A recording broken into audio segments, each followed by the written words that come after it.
अक्षास्त्रगपरशुं गदेषु कुलशं पदमं धनुष्कुण्डिकां दण्डं शक्तिमशिं च चर्मजलजं घण्टां सुराभाजनं शूलं पाशसुदर्शने च ददतीं हस्तैः प्रसन्नाननां सेवे सैर्वमर्दनीं महां लक्ष्मीं सरोजस्थिताम्। नमस्कार, स्वागत है आपका आचार्यवाणी में। मैं आचार्य डॉक्टर विक्रमादित्य आपके साथ हूँ। आज का विषय हमारा है वृषभ राशि वालों के लिए ग्रह नक्षत्रों का योग इस अक्टूबर के मध्यकाल में किस प्रकार का रहेगा। देखिए, अक्टूबर का मध्यकाल ना कई ग्रहों का परिवर्तन का योग बना रहा है और आपकी वृषभ राशि के अंदर कई प्रकार के उठापटक के योग बन रहे हैं। देखिए, वृषभ राशि में बृहस्पति महाराज इस वक्त वक्री अवस्था में आई गए हैं, सामने शुक्र आने वाले हैं इसी मध्यकाल में। इसके साथ साथ आपके छठे भाव में सूर्य नीच के होकर पहुँचने वाले हैं। शनि महाराज वैसे ही वक्री चल रहे हैं और साथ साथ मंगल महाराज भी पराक्रम भाव में जाकर बैठ जाएंगे और वहां पर उनकी कमजोर स्थिति उत्पन्न हो जाएगी। ये विशेष तौर पर आपको ध्यान रखने की जरूरत पड़ेगी इस सब समस्त ग्रहों के उपचार के माध्यम से। यदि आपने नहीं किया तो समझ लीजिएगा।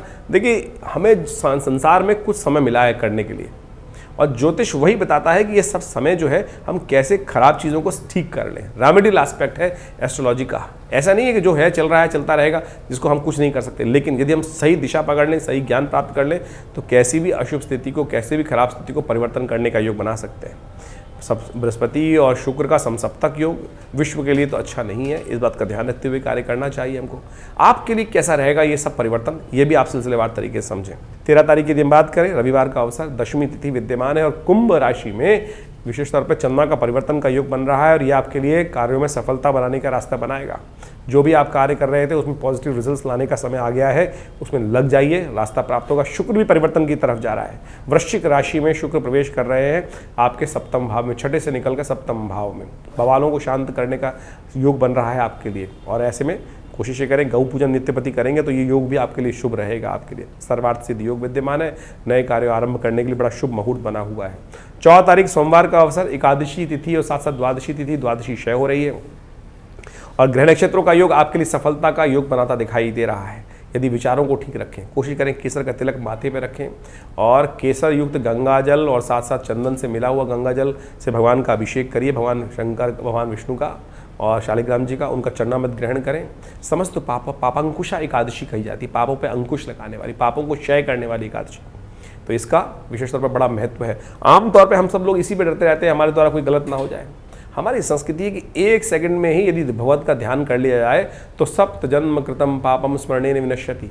हमारे डराने की बात नहीं है, हमारे यहाँ तो हर चीज़ का निवारण करने के लिए इतना सुंदर उत्सव बार बार आते हैं। तो इसलिए आप कोशिश करें, विश्वास के साथ काम करने का प्रयास करें। हर चीज़ को शुभ करने की तरफ आप ले जा सकते हैं। ये ज्योतिष विज्ञान है जहाँ हर चीज़ को शुभ करने का रास्ता आपके लिए बनाया गया है। तो इसका लाभ लेते हुए कार्य करें। ग्रह आपके लिए बड़े अनुकूल चल रहे हैं। देखिए, अब बात कर लेते हैं 15 तारीख की मंगलवार का अवसर, त्रयोदशी तिथि है, भौम प्रदोष का योग बन रहा है। आने वाले समय में मंगल कमजोर हो जाएंगे बहुत ज़्यादा। जैसा हमने कहा, मंगल कमजोर हो जाएंगे। कर्क राशि में प्रवेश करने से ही मंगल जो है वो विशेष तौर पर क्षीणस्थ अवस्था में आ जाएंगे और ये कमज़ोर पराक्रम को कम करने के योग बनाएंगे, आपकी हिम्मत तोड़ने के योग बनाएंगे। तो ऐसे में पहले से ही मंगल को ताकत देने का हमें प्रयास करना चाहिए। और देव योग से योग बना है कि मंगलवार के दिन प्रदोष का योग बन गया, तो ऐसे में उस समय जाकर हनुमान जी के मंदिर में उनको चोला चढ़ाइए। शाम के समय भगवान शंकर का अभिषेक करें इच्छू रस से, गन्ने के रस से। वो भी आपके लिए मंगल को शक्ति देने वाला उपाय रहेगा। इसको अवश्य करेंगे तो शुभ होगा आपके लिए। 16 तारीख को हम बात करें तो आप उस दिन बुधवार का अवसर है, चतुर्दशी तिथि है और साथ साथ कोजागरी और शरद पूर्णिमा की रात है। ग्रह नक्षत्रों के दृष्टिकोण से आपके लिए ग्रह बड़े अनुकूल बने हुए हैं, लाभ के रास्ते प्रशस्त करते दिखाई दे रहे हैं। आपके ग्रह इस दिन पॉजिटिव रिजल्ट्स लाने के लिए आपको रास्ता दिखाते दिखाई दे रहे हैं। कन्या पूजन अवश्य करें इस दिन और साथ साथ हो सके तो कोजागरी का महत्व समझें। ये वो दिव्य मुहूर्त है, यदि इसमें आज के दिन यदि रात्रि में महालक्ष्मी का पूजन कर लिया जाए तो पूरे वर्ष महालक्ष्मी कृपा रहती है। स्थिर भाव से लक्ष्मी विराजमान हो जाती हैं। शास्त्र में अद्भुत कथा विद्यमान है कोजागरी की और साथ साथ शरद पूर्णिमा की। वो सारे विधान को हम आपके समक्ष उपस्थित कर रहे हैं। 16 अक्टूबर को बुधवार के दिन कोजागरी पड़ रही है। ये कोजागरी की रात, जैसा नाम है कोजागरी, कौन जागता है, जो जागत है सो पावत है, जो सोवत है सो खोवत है। महालक्ष्मी कृपा प्राप्त करने की अद्भुत रात्रि है और कहा जाता है भगवती महालक्ष्मी जो इस दिन रात में उनका स्मरण करते हैं, उनका यज्ञ करते हैं, उनका पूजन करते हैं, चांद की रात में बैठकर, उस पूर्णिमा के चांद के अंदर बैठकर भगवती का जो स्तवन करते हैं, उनके जीवन में समस्त प्रकार से कृपा प्राप्ति करने के योग बन जाते हैं। ये हमने अकाट्य प्रयोग देखा है शास्त्र के दृष्टिकोण से। इसकी कथा भी बड़ी विचित्र है। शास्त्र में जो कथा प्रमाणित है वो भी हमें समझनी चाहिए। कोजागरी की कथा है क्या? कहा जाता है कि अनादिकाल के अंदर जब इंद्र पूरे वर्चस्व में थे तो अपने अहंकार में मदमस्त थे। एक दिन संसार का भ्रमण कर रहे थे, ऐरावत पे आरूढ़ होकर सामने दुर्वासा ऋषि वन में भ्रमण करते हुए आ रहे थे। इंद्र को देखा, उन्होंने प्रणाम किया और इंद्र के स्वागत में वन फूलों की बनी हुई माला जो उनके पास थी उन्होंने इंद्र को उपस्थित करी। इंद्र ने उसको लेकर आदर से लिया, लेकिन हाथी के सिर के ऊपर, ऐरावत के सिर के ऊपर रख दिया। ऐरावत भी मदमस्त था। जब राजा मदमस्त है, इंद्र मदमस्त थे, तो उसने उस सूंड से उस माला को पकड़ा और जमीन पर पटक दिया। दुर्वासा वहीं सामने उपस्थित थे। दुर्वासा ने श्राप दिया, श्री विहीन हो जाओगे, तुम इतने अहंकार में हो, सम्मान भी करना नहीं जानते हो। जो ऋषि ने अपने श्रद्धा के सुमन तुम्हें अर्पित किया, तुमने उसका तिरस्कार कर दिया। तो दुर्वासा ने इंद्र को श्राप दिया। और कहा जाता है कालांतर में भगवती जब ज़्यादा किसी के पास धन हो जाता है तो धन से भी वो उपराम हो जाते हैं, सम्मान करना छोड़ देते हैं। ऐसे में भगवती का श्री ने धीरे धीरे देखा कि संसार में जिस प्रकार की स्थिति है, पूरा वर्चस्व था, सब कुछ था, लेकिन लोग संस्कार विहीन हो गए हैं। तो भगवती उन संसार से निकलकर कहा जाता है कि समुद्र में प्रवेश कर गई। जब संसार में समुद्र में प्रवेश कर गई तो पूरा संसार श्रीविहीन हो गया। तब समुद्र मंथन हुआ। समुद्र मंथन के उपरांत भगवती का जो विशेष तौर पर प्रादुर्भाव हुआ है समुद्र से, वो इसी कथा के कारण से हुआ है।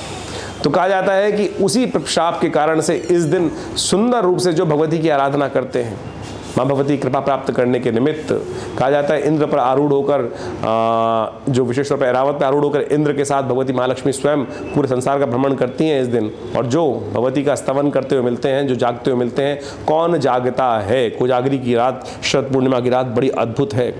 और इस दिन हमने विवेकानंद योगाश्रम में भी सुंदर यज्ञ रखा है, श्री सूक्त का यज्ञ, भगवती महालक्ष्मी का सुंदर यज्ञ।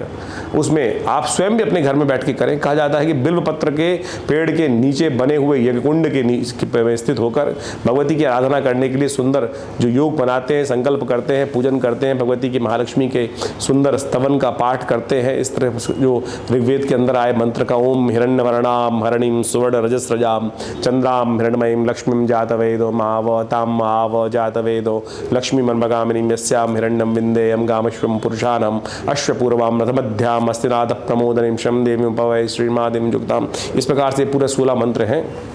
इनका जो स्तवन उस रात्रि के वक्त में करते हैं, भगवती की अद्भुत कृपा प्राप्ति के योग बन जाते हैं। हमने विवेकानंद योगाश्रम में इस सुंदर रात्रि के अवसर पर ये सुंदर कार्यक्रम रखा है। आप सब अवश्य इसमें सम्मिलित हों भगवती कृपा प्राप्त करने के निमित्त। देखिए, चमत्कार की रात्रि है, जागने की रात्रि है, और ये शरद पूर्णिमा की रात्रि, कोजागरी की रात्रि जो 16 अक्टूबर को पड़ रही है, अद्भुत है। और ऐसे में अवश्य जीवन में पता नहीं कौन कौन से कर्म हो जाते हैं, कब कष्ट उत्पन्न हो जाता है, उन सबसे निवृत्ति का हमारा ये कार्यक्रम जो हम इस चैनल के माध्यम से आपके समक्ष रहते हैं, प्रत्यक्ष प्रमाणों के साथ उपस्थित करते हैं।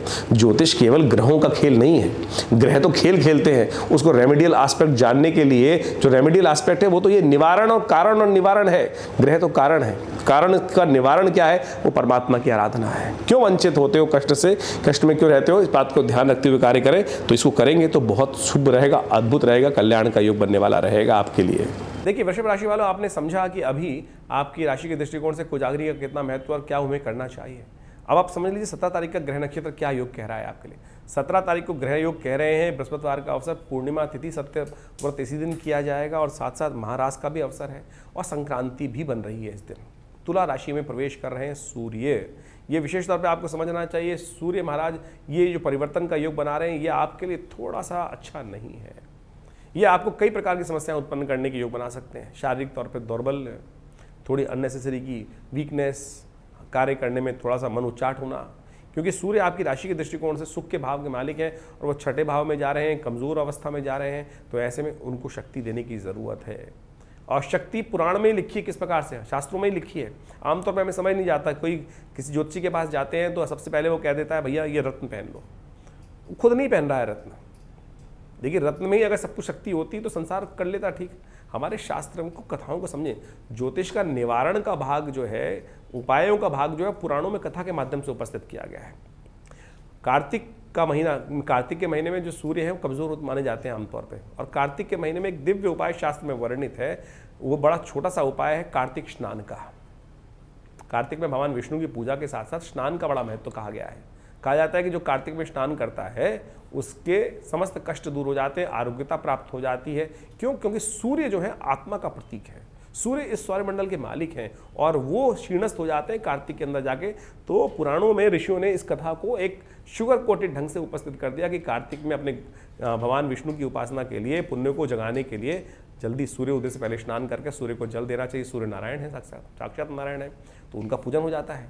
और जल्दी सोचें कि आमतौर पर दरिद्रता किसको माना जाता है? जो व्यक्ति नहाता नहीं है, जो व्यक्ति ऐसे ही आलस में पड़ा रहता है, वही दरिद्रता की निशानी है ना।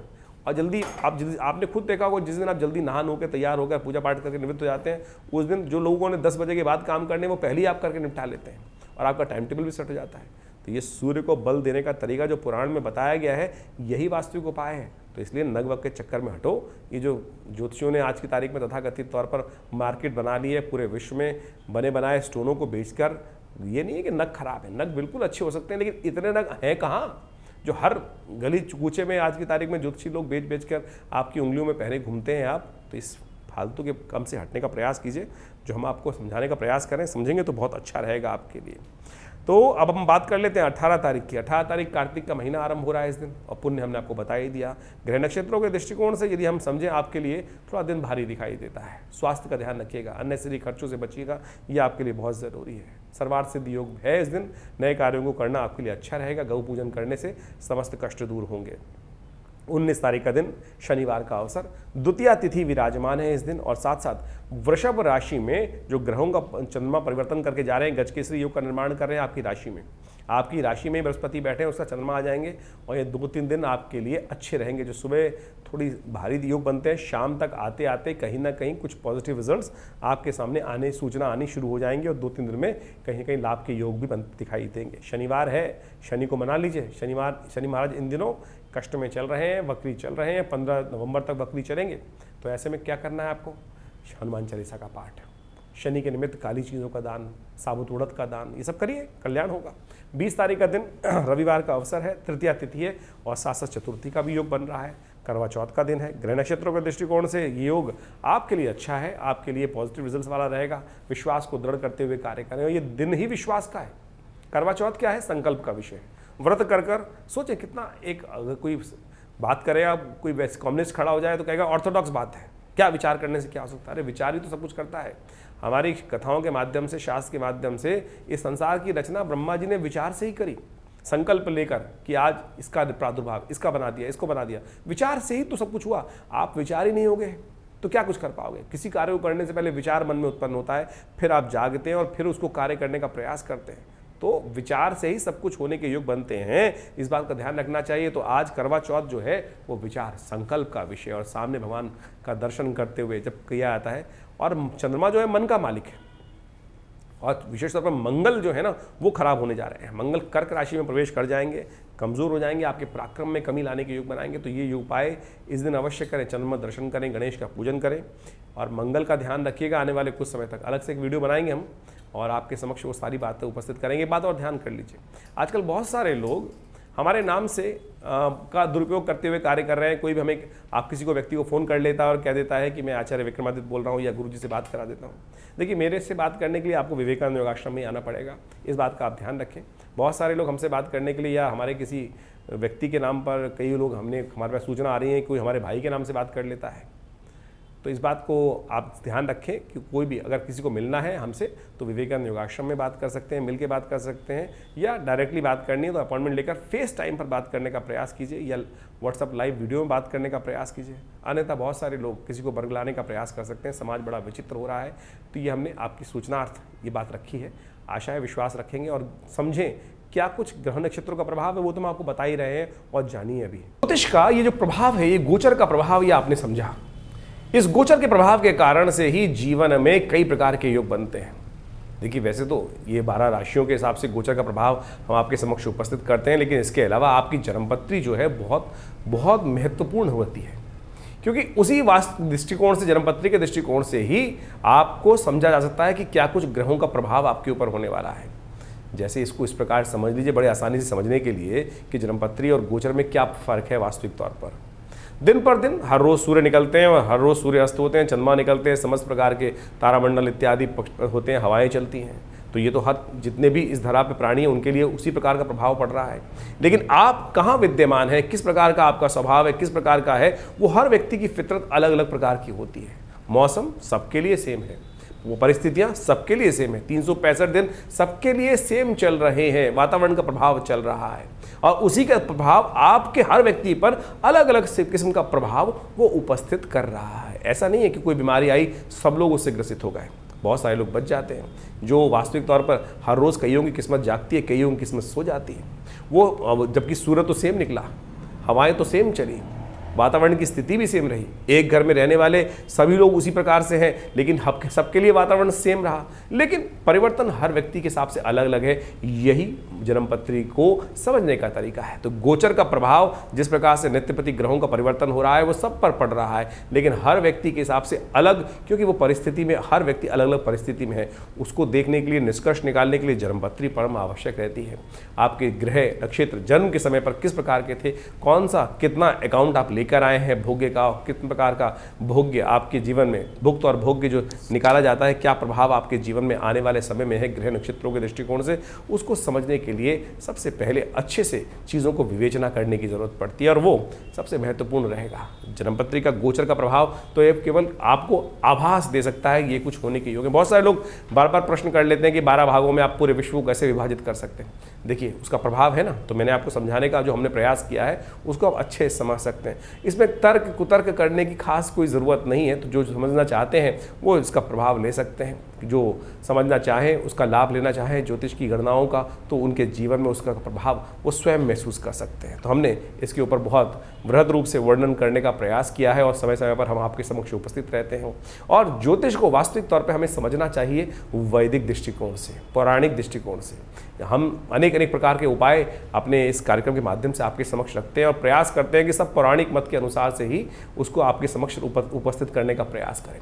ऐसे नहीं कि टोटके कुछ ही बता दिए और टोटके अनुसार से। आज बड़ी विचित्र स्थिति है, हर कोई ज्योतिष के दृष्टिकोण से जो लोग उपस्थित हैं वो टोटकों के अंदर समस्त ज्योतिष को निपटा देना चाहते हैं, समस्त गणनाओं को निपटा देना चाहते हैं। और हमने पंचांग के साथ मिलाकर पंचांग के अंतर्गत जो विभिन्न त्यौहार है, विभिन्न प्रकार के उत्सव आते हैं भारतीय संस्कृति में, उनका महत्व किस कारण से हमारे ऋषि मुनियों ने रखा है, वो पौराणिक कथाएं क्या है, किस प्रकार से कार्य किया जाता है, तो ये सब आपको अच्छे समझने की ज़रूरत है, तब आप इसका पूर्ण लाभ ले सकते हैं।